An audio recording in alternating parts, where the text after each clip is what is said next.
इस कार्यक्रम के प्रायोजक हैं कृषि एवं किसान कल्याण मंत्रालय, भारत सरकार।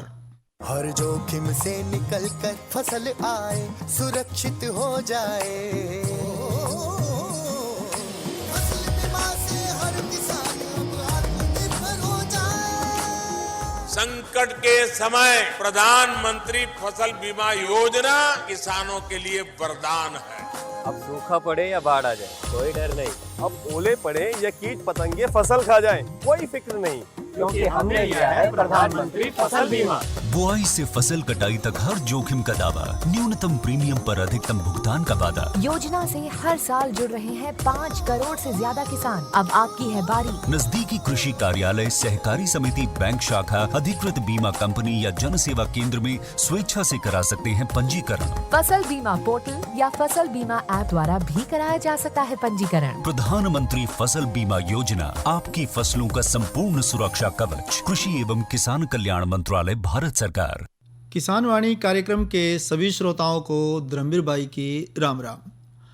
भाइयों, आज किसान वाणी कार्यक्रम में जो जानकारी लेकर के हम आपकी सेवा में हाजिर हुए हैं, वो जानकारी पशुओं से संबंधित है। आजकल का जो मौसम है वो कभी गर्मी होगी तो फिर कभी एकदम से बादलों का मौसम हो गया।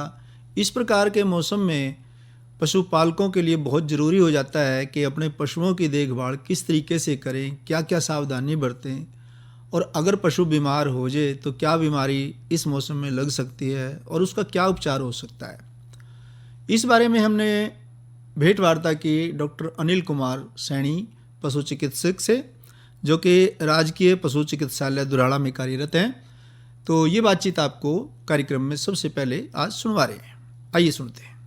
आजकल के मौसम में पशुओं की देखभाल किस तरीके से हो, इस विषय पे हमने कार्यक्रम में आमंत्रित किया है डॉक्टर अनिल सैनी, पशु चिकित्सक, राजकीय पशु चिकित्सालय दुराला को। डॉक्टर साहब, आपका कार्यक्रम में स्वागत है। धन्यवाद। डॉक्टर साहब, हम आपसे जानकारी ये चाहते हैं कि ये जो गर्मी का मौसम है, इसमें वनस्पति जगत की भी देखभाल अलग से करनी है, इंसानों को भी अपनी देखभाल अलग से करनी है, तो वहीं पशुओं की भी देखभाल गर्मियों के मौसम में किस तरीके से हो, इस बारे में हम आपसे जानकारी लेना चाह रहे हैं। तो आप हमारे पशुपालक जो भाई हैं उनके लिए ये जानकारी देने की कृपा करें। हाँ जी, जैसे हम देख रहे हैं आजकल के मौसम में आगे जैसे अभी और गर्मी बढ़ेगी, गर्म हवा चलेगी, तो पशुओं में लू लगने का खतरा लगा रहता है। तो पशुओं में लू किस कारण से लगती है, पहले तो मैं इस और आपका ध्यान आकर्षित करना चाहूंगा, और फिर और पशुओं में क्या क्या लक्षण आते हैं। तो लू लगने के कारण क्या है, एक तो जो हमारे छोटे और नवजात बच्चे हैं उनमें अधिक खतरा बना रहता है लू लगने का। दूसरे जो कमजोर और मोटे पशु हैं उनमें भी अधिक खतरा रहता है। दूसरा जो हमारी ये विदेशी और संकर नस्ल की गायें हैं, इनमें भी अधिक खतरा रहता है लू लगने का। दूसरा, अगर बाड़े में बहुत ज्यादा पशु बांधे हुए हैं, वहां पे जगह कम है और पशु अधिक हैं, तब भी लू लगने की, गर्मी लगने की अधिक चांस रहते हैं। और एक दूसरा है कि अगर पशुशाला में हवा की निकासी ठीक ना हो, उससे भी पशुओं में लू लगने का या गर्मी लगने का अधिक चांस बने रहते हैं। दूसरा, हमारे जो दूध देने वाले, बहुत ज्यादा दूध देने वाले पशु होते हैं, उनमें भी अधिक गर्मी लगने का, लू लगने का एक बना रहता है। तो जब पशु को लू लग जाती है तो उसमें क्या क्या लक्षण दिखाई देते हैं। एक तो उसके खान पान में कमी आ जाएगी, ठीक है, दूध में एकदम गिरावट आ जाएगी, 10 से 25% तक दूध में कमी आ जाएगी, और फैट में भी, पशु के दूध में फैट में कमी आ जाएगी। दूसरा, उसकी प्रजनन क्षमता में भी कमी आ जाएगी। पशु हाँफना शुरू कर देगा, मुंह से लार आएगी, पशु की सांस लेने, अधिक सांस लेगा, ठीक है, पानी पीना, ज्यादा पानी पिएगा, और ठंडे स्थान की तलाश में पशु रहेगा जब उसको गर्मी या लू लगेगी, ठीक है। ये तो गर्मी लगने की शुरुआती लक्षण है, जब इसको बोलते हैं हीट स्ट्रेस, जब पशु को शुरुआती अवस्था में गर्मी लगती है। अगर ये बहुत ज्यादा समस्या बढ़ जाए तो उसको हीट स्ट्रोक बोलते हैं, उसमें पशु को बहुत अत्यधिक गर्मी लग जाती है। तो उसमें क्या आता है, तो पशु बहुत ज्यादा हंपेगा, पशु की आंख लाल हो जाएगी, और जो पशु गर्भित है, जिन्होंने गर्भ धारण किया हुआ है, उनमें गर्भपात भी हो सकता है। अगर बहुत ज्यादा पशुओं में हीट स्ट्रोक जब आ जाता है तो गर्भपात भी हो सकता है। और दोपहर के समय में पशु बहुत ज्यादा बेचैन हो जाता है, अपने पैर मारेगा और सर इधर उधर मारेगा, तो बहुत ज्यादा गर्मी दोपहर के समय में ये और भी ज्यादा बढ़ जाता है। तो ये कुछ लक्षण हैं जो पशु को गर्मी लगने पर आते हैं। जी, तो डॉक्टर साहब ये तो बात हुई कि भी पशु को गर्मियों में लू लगने का खतरा बना रहता है जी और उसकी वजह से पशु में इस तरीके के जो लक्षण है कि भी वो हांफता है, सांस जल्दी जल्दी लेता है और जी ये सारे लक्षणों की भी बात हुई। तो डॉक्टर साहब हम ये जानना चाहते हैं कि ये जो गर्मी है ये पशु को ना लगे तो जी उसके लिए हम शुरुआत करते हैं कि जो जहाँ पशु बंधते हैं पशुशाला, हाँ जी। वहां का वातावरण किस प्रकार का रखा जाए कि पशु को वहां उसको गर्मी ना लगे। जो आपकी पशुशाला है या आवास प्रबंधन है जो आपका, अगर आपका रख रखाव बहुत अच्छा होगा तो पशु को गर्मी लगने के बहुत कम चांस रहेंगे। तो सबसे पहला ही आपको अपने आवास प्रबंधन पर रखना है। तो जैसे कि कुछ पशुशालाओं में टीन लोहे की छत होती है, तो उसके ऊपर आपको 4 से 6 इंच मोटी परत घास फूस डाल के उसके ऊपर बनानी है। दूसरा, अंदर की तरफ जो छत है उस पर भी आप एक बोरी की मोटी परत डाल सकते हैं ताकि ज्यादा गर्मी अंदर ना आए। दूसरा, सुबह के समय पशुओं को स्नान करवाएं, नहवाएं धोवाएं और खूब ठंडा पानी पिलाएं। पशुओं को दिन में कम से कम 3-4 बार पानी पिलाएं और सुबह शाम को पशुओं को नहलाएं। पशुओं को दूसरा हरा चारा खूब खिलाएं। ठीक है जी, तो और ये जी जी और जो हमारे नवजात पशु हैं जो अभी जन्मे हैं उनको सीधी तेज धूप ना लगे, उसके लिए आप उनके जो आवास प्रबंध है उसके सामने जूट की बोरी का पर्दा कर सकते हैं ताकि सीधी धूप ना लगे। जी, तो आपने कहा कि भाई पटसन की बोरी जो है उसको हम पर्दा बना करके टांगे कि सीधी धूप पशु पर ना पड़े जी जी और पशु को बार बार पानी पिलावें और उसको कम से कम दिन में 2 बार नहवाएं। जी बिल्कुल। तो डॉक्टर साहब कई इलाके ऐसे भी होंगे कि जहां पानी की समस्या है और पशु को मान लिया दोनों टाइम नहीं नहलाया जा सकता पानी की जी कमी की वजह से, तो वो भाई किस तरीके से पशु की देखभाल करें फिर। जैसे जो पानी की जो समस्या है, जैसे अगर पशु को गर्मी लग गई है तो उसके सर पर गीला कपड़ा डाल लें। ठीक है, उस पे फिर थोड़ा थोड़ा करके सर पे पानी डालते रहें। जी 1-2 घंटे में 15-20 मिनट के लिए ये करें अगर पशु को अत्यधिक गर्मी लगी है। लेकिन गर्मियों में पशु की पानी की ज्यादा डिमांड रहती है तो कम से कम 2-3 बार पानी पशु को जरूर पिलाएं। और इसके साथ साथ अगर हम सेंधा नमक और एक साधारण नमक जो होता है हमारा घर में मिल जाता है हम, तो ये सेंधा नमक कम से कम 40 ग्राम और साधारण नमक जो होता है 30 ग्राम कम से कम रोज पशु को दें।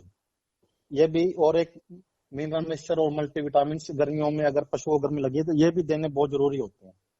दूसरा, हम पशुशाला में पंखे कूलर का भी इंतजाम कर सकते हैं। अगर पशुपालक भाई कर सकता है तो ये भी गर्मी रोकने के लिए बहुत प्रभावी है। जी डॉक्टर साहब, तो एक बात और सवाल है मन में कि जैसे एक पशुशाला है हाँ। तो उसमें पशु से पशु का, एक पशु से दूसरे पशु का क्या फासला रखें कि दोनों पशु जो है वो आराम से रह सके। एक आदर्श अवस्था क्या हो सकती है पशुशाला में पशु बांधने की डॉक्टर साहब। हाँ जी, एक पशु को कम से कम 5 से 6 फीट स्पेस चाहिए, जगह चाहिए उसको। और जो छत की जो ऊंचाई है वो कम से कम 10 फीट होनी चाहिए जी। तो इससे जो पशुशाला में हवा भी आराम से घूमेगी। ठीक है, उस पशु को भी जगह आराम से मिलेगी बैठने के लिए और अपना चारा खाने के लिए। तो कम से कम इतनी जगह एक पशु को एक उसमें पशुशाला में जरूर दें। इसके बाद आती है बात पशुशाला में, तो देखो डॉक्टर साहब हम पशु को बांधते ही हैं, रात को भी बंधेगा, शाम सवेरे भी बंधेगा, लेकिन कुछ पशु पालक भाई अपने पशुओं को बाहर भी लेके जाते हैं खेतों में, खलिहानों में। जी जी। तो पशुशाला से बाहर गर्मी से पशु को बचाने के लिए क्या कुछ इंतजाम करने चाहिए पशुपालक भाइयों को। जैसे ही आगे गर्मी बढ़ेगी तो पशुपालक भाई अपने पशुओं को, जब गर्मी ज्यादा होगी, धूप तेज होगी, उस टाइम पशुपालक अपने पशुओं को बाहर ना लेके जाए। सवेरे के टाइम सुबह सुबह या शाम को 6 बजे के बाद ही पशुओं को चरने के लिए लेके जाए। यानी कि ध्यान ये रखें कि पशु को गर्मी में, धूप में, तेज चमकती धूप में बाहर ना ही ले जावे तो अच्छा। जी बिल्कुल। या फिर आपने पशु को बाहर छायादार वृक्ष है जहाँ पे बड़े बड़े बड़ है उनके नीचे बांधे। जी जी जी, या फिर छायादार वृक्षों के नीचे बांधें। जी जी तो आपने बताया डॉक्टर साहब कि भाई पशुशाला में पशुओं को किस तरीके से रखना है और पशुशाला से बाहर पशु की किस तरीके से देखभाल रखनी है, और आपने ये भी बताया कि पशु को पीने के लिए ज्यादा पानी भी मिलना चाहिए, नहलाने के लिए भी उसको जरूर पशुपालक भाई को ध्यान करना चाहिए कि उसको कम से कम 2 बार नहलाएं, और अगर पानी की कमी है तो फिर कम से कम उसके माथे पे लोटा भर पानी 2-4 घंटे में डालते रहें। जी बिल्कुल। और चारे में आपने कहा कि हरा चारा जो है पशु को प्रचुर मात्रा में मिलना चाहिए। जी बिल्कुल। तो इसके अलावा डॉक्टर साहब अब बात आती है कि ये सारे साधन करते हुए भी हाँ जी और अगर पशु हो जाए बीमार, जी फिर क्या देखभाल करनी चाहिए डॉक्टर साहब? जी हाँ जी, अगर आपके इन सब के बावजूद भी आपके पशु को गर्मी लग गई है या हीट स्ट्रेस स्ट्रोक के साइन आ रहे हैं उसको, तो घर पे ही आप अगर अपना देसी इलाज कर सकते हैं। तो उसमें आपको क्या लेना है, 1 किलो आपको आंवला लेना है, 1 किलो सौंफ और 1 किलो मिश्री। इन तीनों को कोट के मिक्स कर लें अच्छे से और एक डिब्बे में रख लें, और फिर इसको 150 ग्राम सवेरे शाम 10 दिन तक खिलाएं। तो ये पशुओं में गर्मी के लक्षण कम करने में आपकी मदद करेगा। दूसरा, आप 250 ग्राम बेसन छाछ में घोल के, जैसे सुबह भिगो दिया उसको शाम को दे दो, और शाम को भिगो दिया तो सुबह दे दो। तो ये कुछ आप घर पे रह के अपने देसी इलाज कर सकते हो जो जिन पशुओं को गर्मी के लक्षण आपको दिख रहे हैं। लेकिन फिर अगर आपके पशु को ज्यादा गर्मी के साइन आ रहे हैं, ज्यादा गर्मी, चिड़चिड़ा हो गया, आंख लाल हो रही है, बैठा नहीं जा रहा उससे, तो आप अपने नजदीकी पशु चिकित्सक से संपर्क करके उसका इलाज करवाएं, क्योंकि इसमें पशु में पानी की एकदम से कमी हो जाती है, तो इससे पशु की जान भी जा सकती है। जी डॉक्टर साहब, आपने बताया कि घरेलू उपचार करें, हाँ जी और घरेलू उपचार में आपने बताया एक तो बेसन का सेवन कराना चाहिए, हाँ जी और दूसरा आपने बताया कि भाई क्या बता रहे थे आप दूसरा? हाँ जी, एक किलो ये आप सभी ले लें, आंवला, सौंफ और मिश्री। तो किसान इन भाई तीनों को, इसको नोट कर लें बात को कि आंवला, सौंफ और मिश्री 1 किलो लेके इसका मिश्रण तैयार कर लें, हाँ जी, और उसको फिर एक बार में कितना देना डॉक्टर साहब? 150 ग्राम आपको सवेरे शाम देना है 10 दिन तक। जी, तो उसका कोई पेड़ा वगैरह पेड़े में डाल के देवे या कैसे देवे उसको?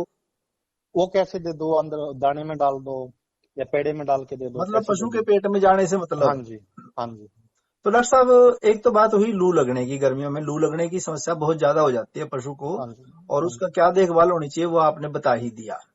जी घरेलू उपचार भी बता दिया, और घरेलू उपचार के बावजूद भी अगर पशु की हालत में सुधार नहीं होता तो फिर पशुपालक भाइयों को पशु चिकित्सक के पास अपने पशु को लेके जाना चाहिए और हाँ उसका जी इलाज कराना चाहिए। हाँ जी इसके अलावा डॉक्टर साहब गर्मियों में और क्या कुछ बीमारी हो सकती है पशु को? हाँ जी, दूसरा एक जो समस्या रहती है, दस्त लगते हैं पशुओं को उसमें समय, जैसे अब नई तोड़ी आएगी, जी तो अपने पशुओं को पेट के कीड़ों की दवाई आपने जरूर देनी है। साल में 2 बार पशुओं को पेट के कीड़ों की दवाई बदल बदल के देते रहें। जी बारिश के मौसम से पहले 1 बार जरूर पेट के कीड़ों की दवाई दें। जी दूसरा, इस मौसम में गर्मी में चिचड़ी और मक्खी की भी बहुत समस्या बढ़ जाती है, तो चिचड़ी की दवाइयों का छिड़काव करें, और जहाँ पे पशु बांधते हैं वहां दीवार की दरारें आती है, वहां पे भी उसका छिड़काव करें, ताकि वहां पे जो चिचड़ी छुपी हुई है वो भी मर जाए। ठीक है। दूसरा, आप शाम के समय में अपनी पशुशाला में नीम की पत्तियों का धुआं कर सकते हैं, इससे जो मक्खी मच्छर हैं वो पास नहीं आएंगे। जी, तो ये चीजें भी पशुपालक भाइयों को फायदा करेंगी कि वो पशुओं की जीवन की भी रक्षा कर सकें और पशुओं को गर्मियों में होने वाली जो दिक्कतें हैं उनसे पशु को बचा सकें।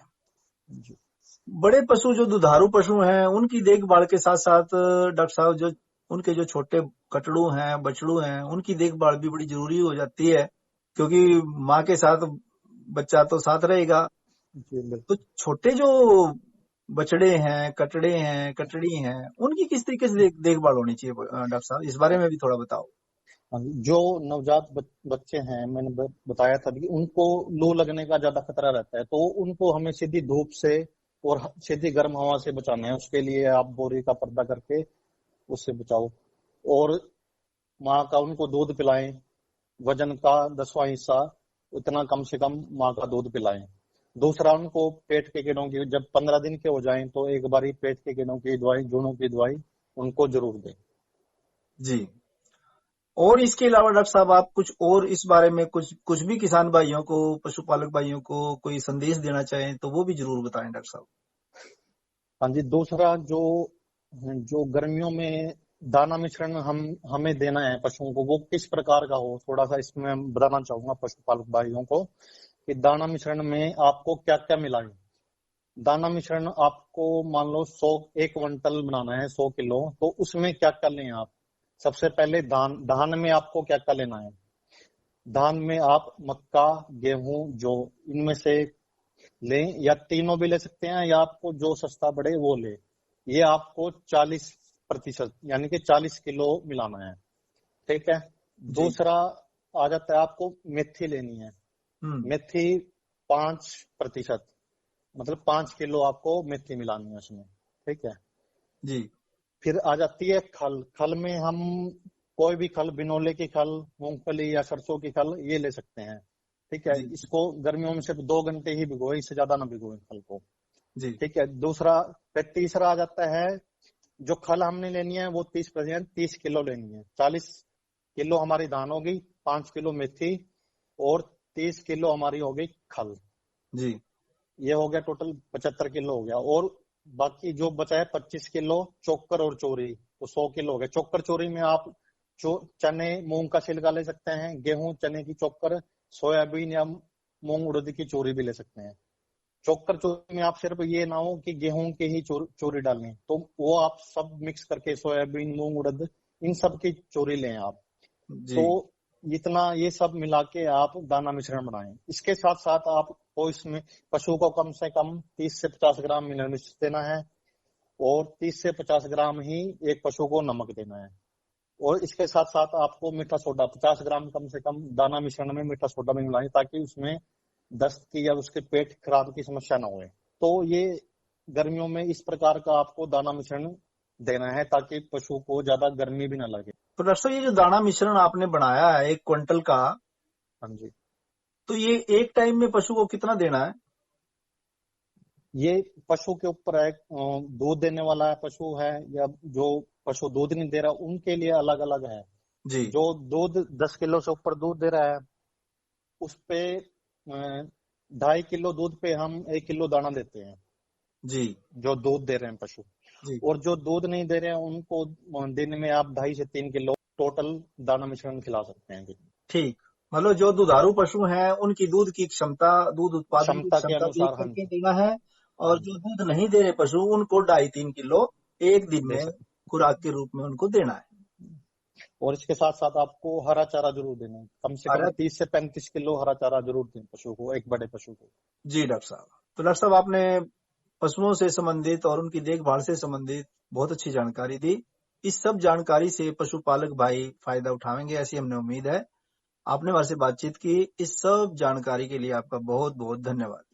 तो ये थे डॉक्टर अनिल कुमार सैनी, जिनसे हमने बातचीत की, और विषय था आजकल के दिनों में पशुओं की देखभाल।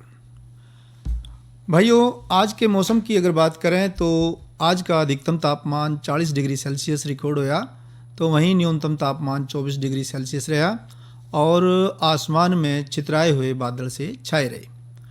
कल के बारे में मौसम का पूर्वानुमान ये है कि कल अधिकतम तापमान 38 डिग्री सेल्सियस रहने की संभावना है, तो वहीं न्यूनतम तापमान 24 डिग्री सेल्सियस रहने की संभावना है।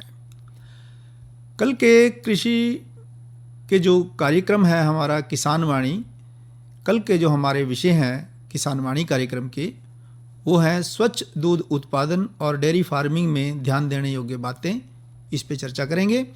और दूसरा हमारा जो विषय रहेगा वो ये रहेगा कि कृषि में पोटास का क्या महत्व है, इस बारे में भी आपके साथ जानकारी साझा करेंगे। तो अब वक्त है एक रागनी का, मनोरंजन का। आइए सुनते हैं ये रागनी, जिसको गा रहे हैं पवन कुमार गोड़। दगा किसे का सगा नहीं, कोई ना मन ते कर देखो, दिन बन जाने है दगा कमाए, उन बंदा के घर देखो। दगा किसे का सगा नहीं कोई, ना मन्नत है कर देखो। वो दिन बन जाने है दगा कमाए, उन बंदा के घर देखो।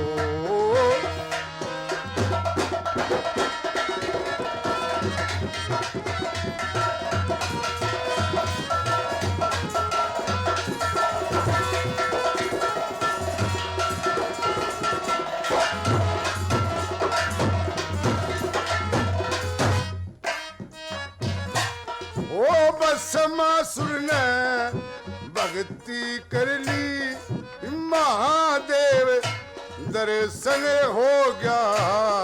अनु बोला वरदान मांग मैं, तेरी भक्ति पे प्रसन्न हो गया। बसम कंगन लिया मांगे सुर ने, शिव का दिया बचन हो गया। खुद शिव जी ने मारने चला, राक्षस वृत्ति मन हो गया। खुद शिव जी ने मारने चला, राक्षस वृत्ति मन हो गया। मोहनी रूपे धार कन रे, मोहनी रूपे धार कन फिरे। ओ मारे बसमा सर देखो, वो दिन बन जाने दगा कमाए, उन बंदा के घर देखो।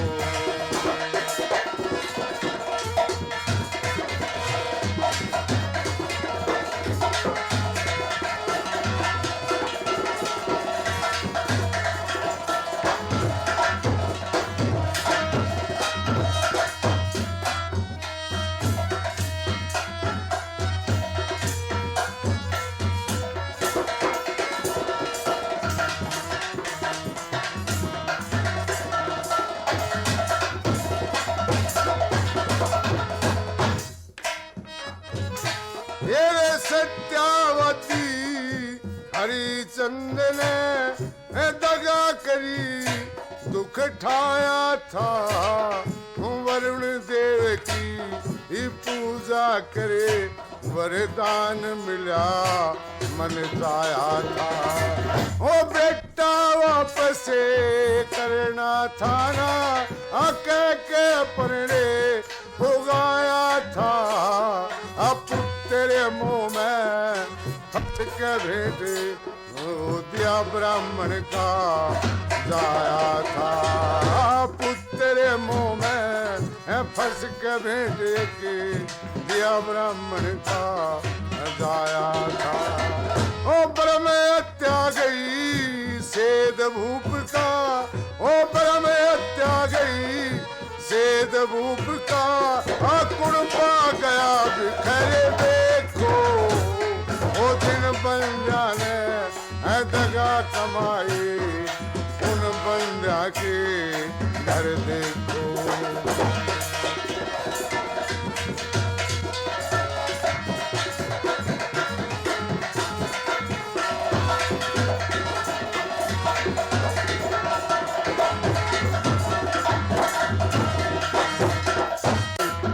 उनके घर देखो।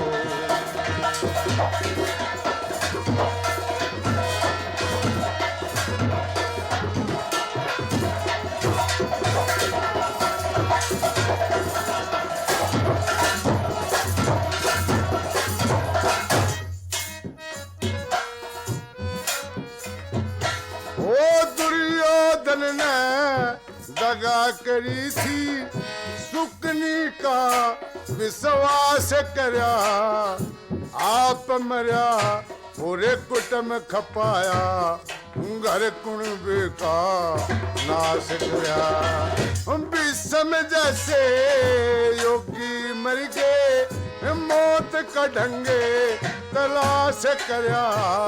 वह घर बारा बाट गए जिस घर में दगा मैं बास करा मैं घर वाला बाट गए जिस घर में दगा मैं बास करा ओ लक्ष्मी चंद के पारे उतर जा लक्ष्मी चंद के पारे उतर जा मेरे गुरु चरण में सर देखो जिन बंदा ने दगा कमाई जाके उनके घर देखो ओ दगा किसे का सगा नहीं कोई ना मानते कर देखो जिन बंदा ने दगा कमाई उन बंदा के घर देखो।